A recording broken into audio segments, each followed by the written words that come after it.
usah ke masjid, kalau hari Jumat nggak usah pergi mana-mana, it's just kita aja. Tapi kemudian ada yang radicalize kan, yang menjadi sangat radikal karena muncul tekanannya seperti itu, munculnya jadi radicalize, pergi ke Syria, pergi kemana-mana gitu. Jadi tidak ada yang middle ground akhirnya.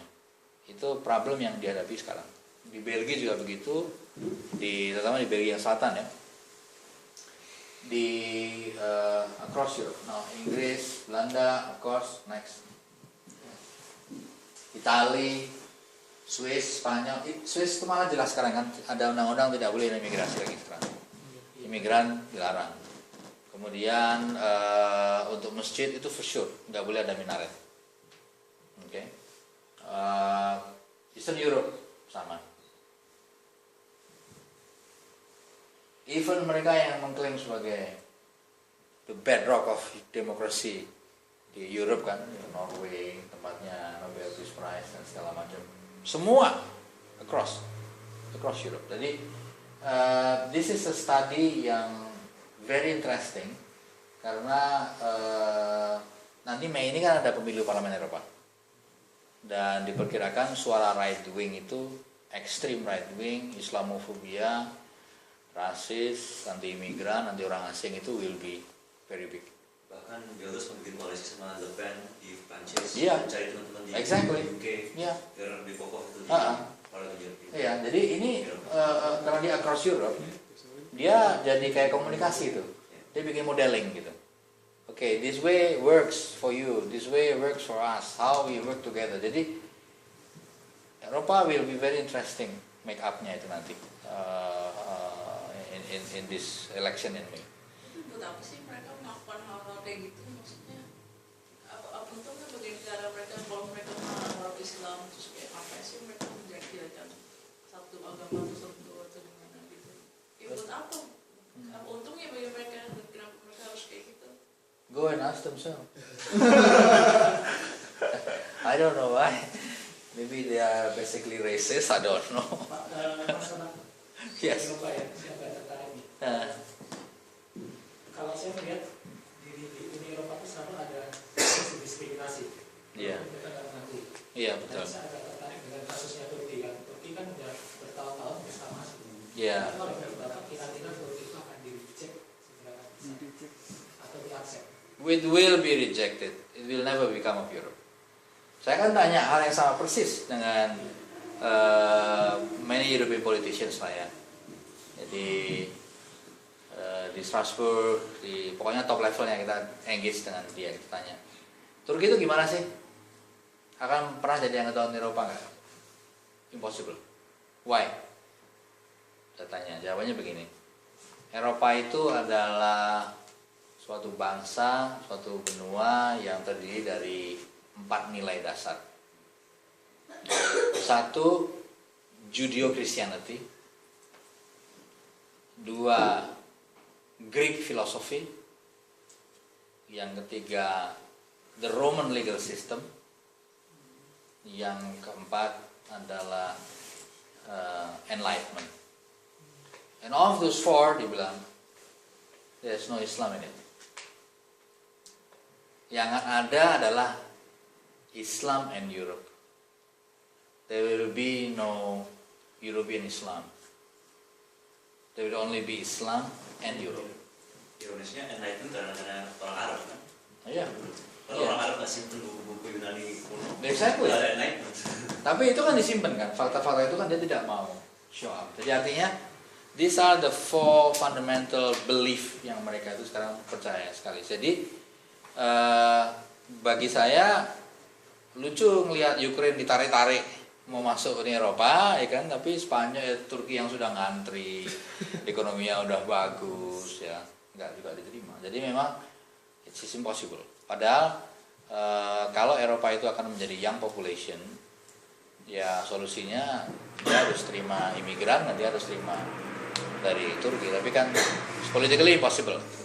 Jadi why I don't know. Mungkin as he said that memang discriminatory-nya itu seperti itu. Karena kalau kita lihat nih, ini nggak usah pakai try to be not to be scientific. Mungkin Amerika itu bisa lebih terbuka daripada Eropa. Yes. Karena Amerika itu everybody is immigrant kan. Dia memang anti imigran sekarang. Tapi kan yang namanya lotre tiap tahun kan masih ada di Amerika itu. 40.000 kalau nggak salah. Itu loh given free citizenship di Amerika.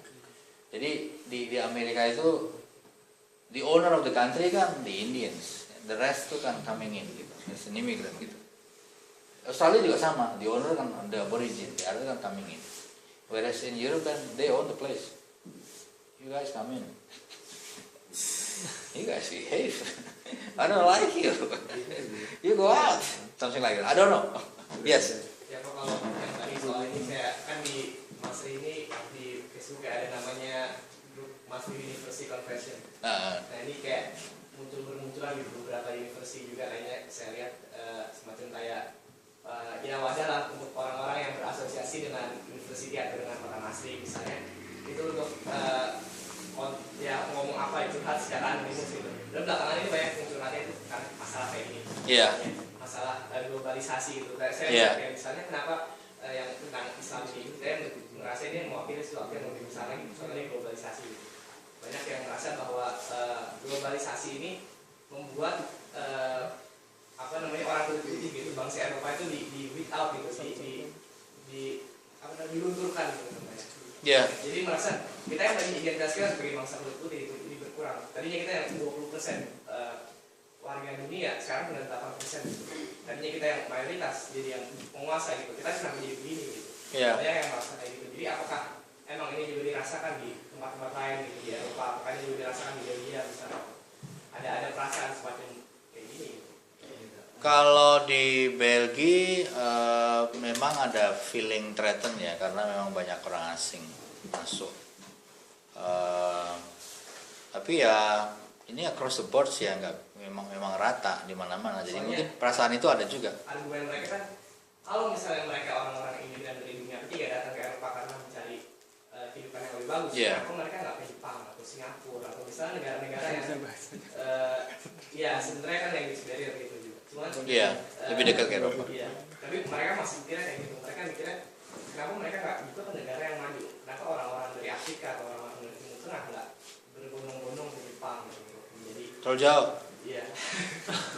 And your great grandfathers, basically took their countries long time ago. Payback time maybe. Tapi persoalannya kan itu yang lessons yang kita nanti we have to look gitu. Kenapa kok dia menjadi seperti itu? Why?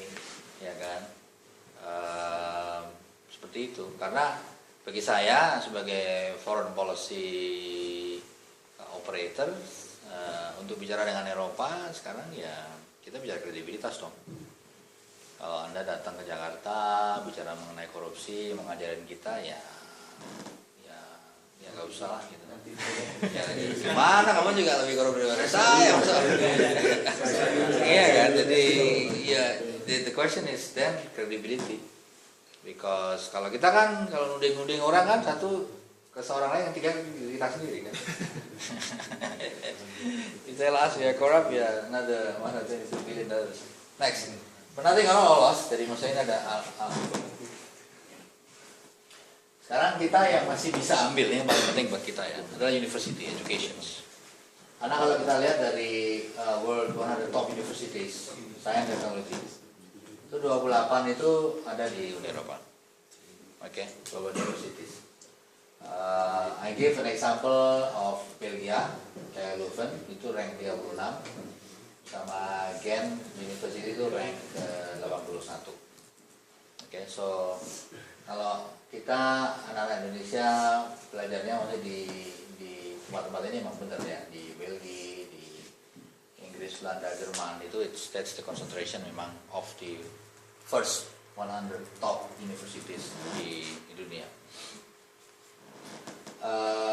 Bahkan KUL dengan Gen itu untuk mereka berdua itu levelnya lebih tinggi ya, dari Monash, dari California UC, dari Tokyo Institute of Technology dan juga Vienna University of Technology. So it's not bad.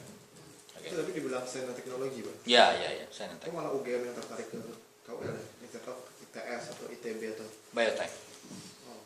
Bioteknologi. Biotechnology, this is one I'm going to say. I'll give you an example.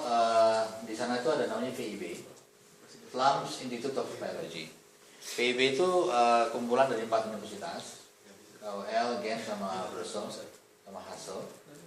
Dia punya hampir 1.250 saintis di sana, 57 negara. Proyeknya ada 653, dan dia punya total yang begitu banyak. Dan dia production PhD-nya itu once per week. Ya. Dan yang menarik dari VIB itu yang paling bawah itu filosofinya dia, Basics Science Research for Industrial Application. Itu yang kita nggak punya, atau ada tapi belum masif. Jadi maksudnya begini, researcher di banyak negara, even di Eropa dan juga di Indonesia, biasanya mereka autis. Maksudnya ya mereka bisa sendiri aja gitu. Happy sendiri dengan program dia nggak ngapa-ngapain, dia nggak share, pokoknya dia research for the sake of research. Nah kalau ini enggak, research itu for the sake of industrial dan commercial application.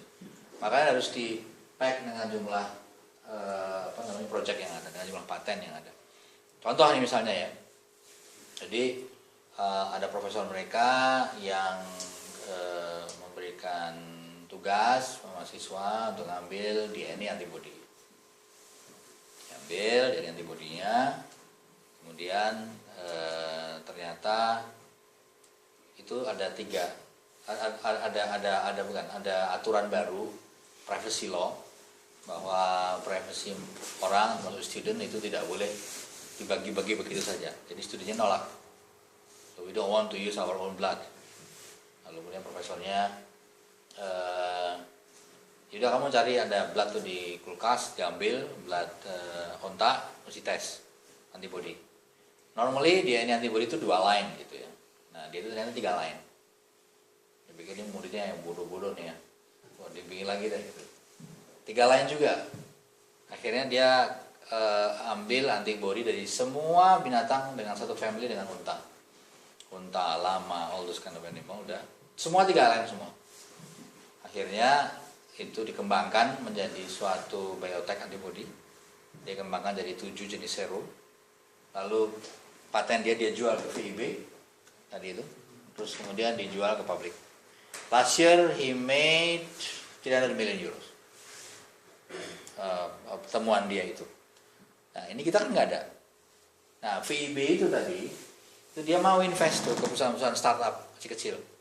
Jadi kalau kamu startup, just opening up companies, one person, give you an office, they give you some funding, ya kan. Kemudian link up antara VIB dengan big multinational companies. Atau VIB sendiri yang kalau itu bagus, dia finance sendiri untuk kemudian dijual ke publik. Nah itu sekarang lagi dicontoh model itu di beberapa tempat di Eropa. Dan kita minta nanti beberapa universitas di Indonesia kalau mau gitu ya, try to understand this kind of thinking gitu. Dari startup projects dari satu university ke market. Jadi ada bridge-nya yang jelas. Precision technology. GPS itu kan 1 meter itunya, precisionnya 1 meter, 2 meter gitunya, apa namanya tingkat precisionnya. Galileo itu 2 cm gitu. Jadi itu yang mereka ingin jual ke kita sekarang. Dan itu maksudnya kita perlu study gitu ya, precision technology, automation, logistik itu mereka punya sistem logistik teknologi yang bagus sekali. Airport, seaport, jalan, kereta api, rivers, all connected. How you make a connection, dan kita bisa banyak belajar dari Eropa karena kita kan ada pulau banyak, ada pelabuhan, dealing antara satu dengan yang lain kan sebagai kepulauan.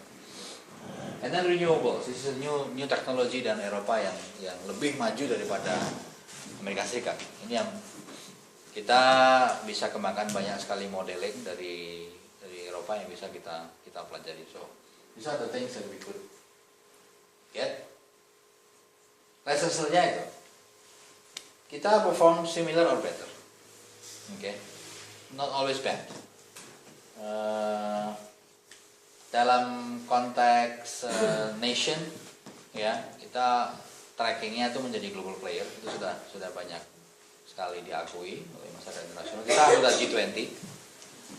Kita anggota G20 itu ada 2 negara yang nggak suka, Malaysia sama Singapura. Jadi Singapura tuh dia bikin 3G, 3 small G.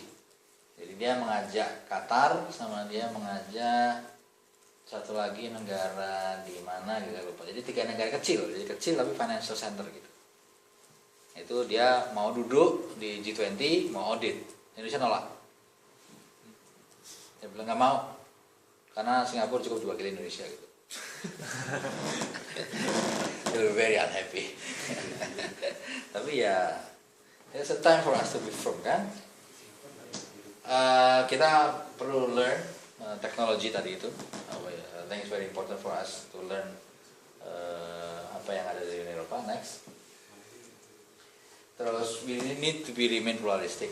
Your why is a very good question. Why? Kenapa sih mesti kayak begitu gitu kan? You have a platform ya nggak usah membenci satu agama tertentu gitu. Tapi yang poin kedua itu sama yang ketiga itu begini. Khusus untuk yang social studies ya. Ini banyak sekali kita ini kebiasaan kita kalau membuat social studies itu selalu subjeknya Indonesia. Gitu. Nah, jarang sekali saya bikin studi mengenai kerukunan beragama. Dia studinya itu di NU, di Muhammadiyah, di Jawa. Data-datanya nanti akan di-enjoy oleh orang-orang di sini gitu. Mestinya kita mulai maju one step, artinya kalau mau study social issue ya social issue di Eropa gitu. Why you hate this group? Why you don't like this group? You know, why the social issue comes up? Is it because of the economic development, or is it because of basically all racist issue? I don't know. Tapi social issue itu penting karena di Eropa kita pakai, kita pelajari untuk kemudian menjadi bagian kita untuk learning process. And the last time adalah ya, kita ambil optimistic. Thank you very much.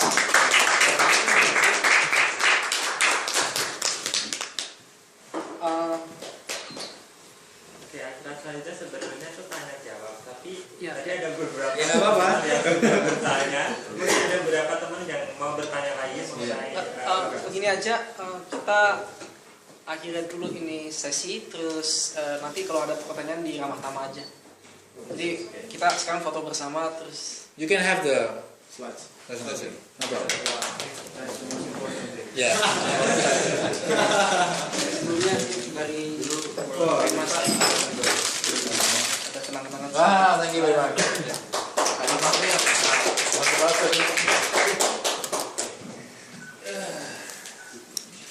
Thank you. Foto bapak dengan Still sleepy?